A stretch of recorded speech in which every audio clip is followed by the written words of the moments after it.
What's up, new BMX rider? I just wanted to make this quick video with 7 tips for new BMX riders. So you got your bike, but now what? How do you even begin to start moving towards some of those pro riders that you look up to and that help get you into the sport? It's a really hard process. BMX is not easy. And, I was having a discussion with Sean about this, and we talked a lot about it as how these high level riders make it look so easy and seem so easy that a lot of new bikers think that they can just hop on the bike and do that. But the reason these guys make a living riding BMX is because of their ability to make it look so easy. I've rode for about 13 years now, and I'm nowhere near that level. To get to that level, you're going to have to put in 10,000 hours at minimum. And that's something that a lot of books talk about when you're learning about mastering a skill. You need 10,000 hours to achieve mastery in something. And when it comes to action sports where we've got injuries, we've got, fitness, everything else comes into play, it could be a lot longer than that. So I don't want to shoot down your dreams, but I do want to point you in the direction and let you know that it's going to take a lot of hard work. But here are some of the 7 tips that are going to help get you in that direction. So let's get right into it. The Dougster Bomb mission, growing BMX by making it fun and easy to understand. For some of us, it's an escape. For others, it's a passion. But for all of us, it's a lifestyle.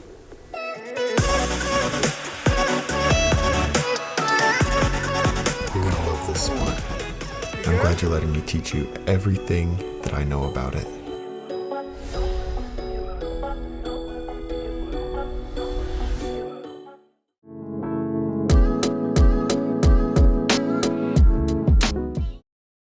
So one thing that I've really emphasized on the bike recommendations and the content that I create to help people get a new bike is that the right bike matters. And what I mean by the right bike is mostly the size. And the size and the style, really. So each bike comes in a different size. Generally, we talk about top tube. That's how we compare it. Every bike has 20-inch wheels for the most part. And then the top tube varies from 20-inch, 20.25, 20.5, 20.75, 21, and sometimes 21.25 or 21.33, which is a Sabrosa Sona, I think, XXL. Trio. Sabrosa Trio XXL. Tyro. Oh my God. Sabrosa Tyro XXL. Anyway, that doesn't really matter. But what matters is getting the right size bike. So I'm going to assume you got the bike.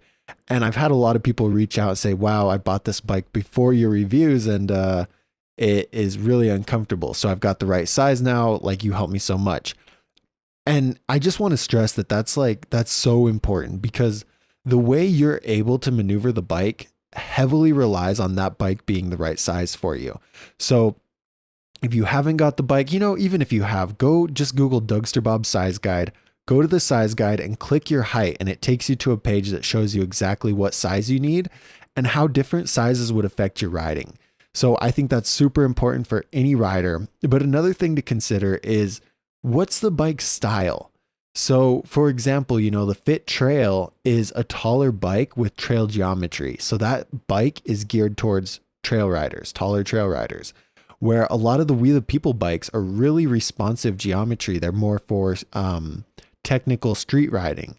And you got, what's the other one? Hold on. I just thought of one. The kink bikes are more general. So each bike has a specific setup that's geared for one type of riding. For brand new riders, I really think it's important to get a bike that is going to be more general. This comes in later. The next one's about being open-minded.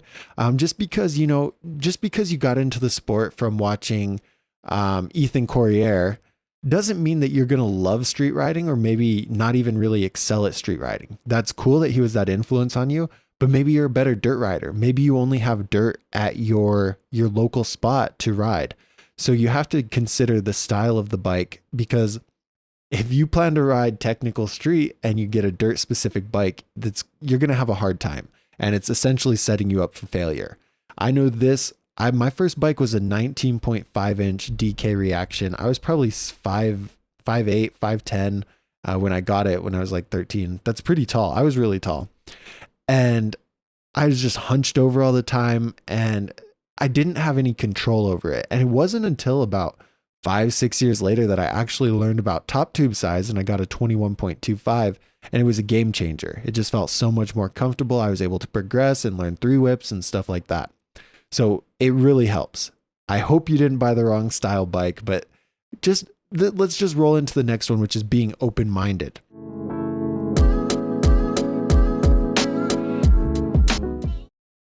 Now, don't be dead set on the style of riding. As a beginner, it's important, like I said before, to get into it, ride a bunch of different things and see what you like.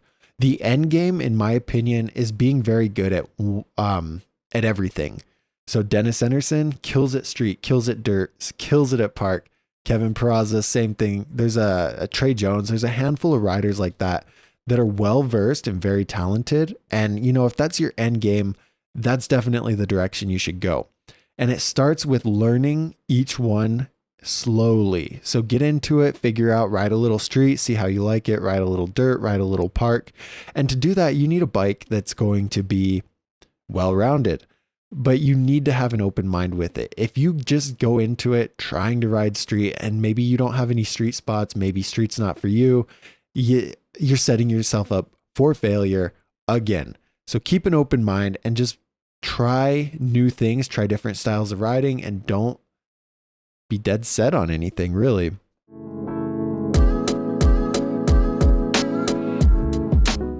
The third thing is, let's talk about the difference in practice versus deliberate practice. We just did a live, the last Sunday live. It was really good. And someone asked me about how do I get better at something? And I said, well, look, we talked about practice versus deliberate practice. This is something I'm going to put in. I've already written about it in my ebook, BMX Brain. I'll leave a link so you can get more info about it if you want below. But the whole point of this is, like, think about your mom or your grandma. Okay. Chances are they've been driving cars for a very, very long time. Over 20 years or something like that. They've been driving forever. Now, with that, you should say, okay, then they're probably an expert at it. Are they really? Are they? My mom's not. So I'm sorry, Mom. No hate, but they're not. Okay. But then you think about someone like a NASCAR driver, like, say, Ricky Bobby. I know that's fake, but we're just going to roll with it. Okay. Because I couldn't think of a real NASCAR driver off the top of my head. But think about a NASCAR driver and how they're able to drive so much better. And chances are they've been driving for the same amount of time or even less time than your mom or your grandma. Why is it that they're so much more skilled and so much more talented at driving? The answer is simple. They've been deliberately practicing it to get better. They've been using different drills. They've been trying different techniques, and when they go to practice, that's what they're doing. Whereas when your mom goes to drive, she's just driving. She's not practicing getting better. She's not trying to do like only left-hand turns. She's not trying to stay perfect with within the lines. She's probably driving. She's changing the stereo. She's dealing with you. She's dealing with food, like all those different things. You can't get deliberate practice that way. And it's the same for BMX. If your idea of practicing is hopping on your bike and cruising around the skate park, you're not going to get better at all. Like, sorry, but it's not going to happen. You have to set goals. You have to think about what you want. You have to work towards it. You have to tweak it. You have to practice it and just be very mindful about your progression. You could ride for 60 years, but if all you're doing is just riding and doing the same thing, there's nothing, and you're not even practicing. So think about being deliberate with your practice. Plan it out. What do you want to learn? What do you want to accomplish? Crush it and be more like Ricky Bobby instead of like your mom.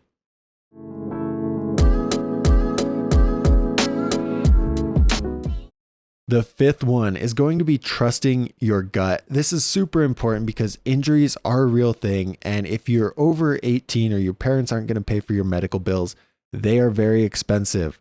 Trust me. I had a lot of injuries when my parents paid for my bills and I didn't think anything of it. And now that it's on me, I'm like, oh my God, this is crazy. Now, if you're in Europe, you guys get the free healthcare, okay, don't worry about it too much. But no, for real, take care of your body. You need to trust your gut. Chances are, if you're unsure about it, there's two things, right? You're either going to be fine or you're going to die. And you need to just trust your feeling. If you don't feel like you're ready to send something, take a little more time, practice it, and that's going to help you out a lot more. Now, I'm not saying to stay in your comfort zone. It's very important to push yourself outside of that comfort zone, especially if you want to progress, but just don't be stupid about it. I have something that like bugs me a lot is I was at a skate park with a friend who got a bike because of me. I was staying with him and he got a bike. He was riding for a little bit. It was only like a few weeks. And he said, "You think I could drop into the bowl?" I said, "Yeah, sure." So I kind of told him how to do it and he couldn't really even bunny hop. So I shouldn't have, but I thought he had it. You know what I mean? Like to me, I've been at that time was riding for 5 or 6 years. So dropping into a bowl was nothing. But for someone like that, that's kind of a big deal. Anyway, he went over, he got bucked over, he broke his wrist, like completely snapped and it was just sideways. And I was like, oh. And so like, I feel bad about that every time I think about it because I should have, just let him go at his own pace, let him trust his gut. And it's the same thing for you. That little chance of progression is not worth being out with an injury for 4 to 6 weeks, getting rods put in your arm or surgery, whatever it may be. Trust your gut, be careful, but don't be afraid to push the limits just a little bit. Don't be stupid.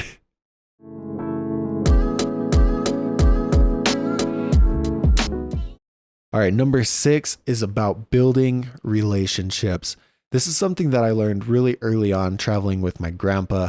We'd go to different skate parks and he would talk to everybody and I would have a lot of good friends because of that. I didn't talk to many people, but he would build those relationships and so then I'd talk to them. And I could have never imagined like what could have actually came from that. But there's just so many different examples. Like we went to a contest in St. Louis. I competed, made a handful of friends. 5 years down the road, I'm in Tucson riding bikes. And this kid that I competed with in St. Louis moved there. We remembered each other. We had that friendship. Nick, a guy that I was sponsored with at the same time, we were on the same clothing company a long time ago. He lives in California. I lived in New Mexico. And all of a sudden, 6 years down the road, we meet up at Woodward and we're like, yo, what's up? It's just crazy how those relationships happen. And don't be afraid to talk to new people at the park. Don't be afraid to build those relationships, not only because it's cool later on, it's cool to talk about, cool to meet up with someone, when you might not have known them otherwise, but it's also just really nice to be able to have that friendship so that you guys can progress off each other. You can push each other, you can learn off each other and just help each other out. That's one of the biggest things.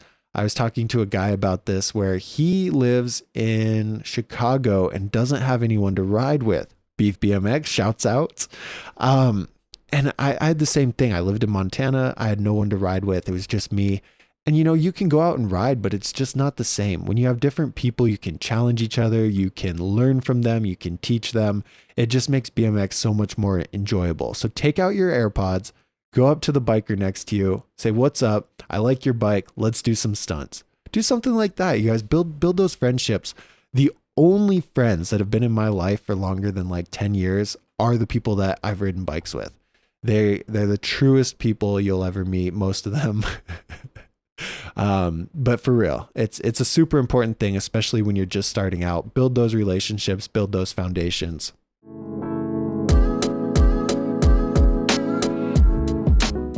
All right, now the last one, number 7, is to analyze yourself.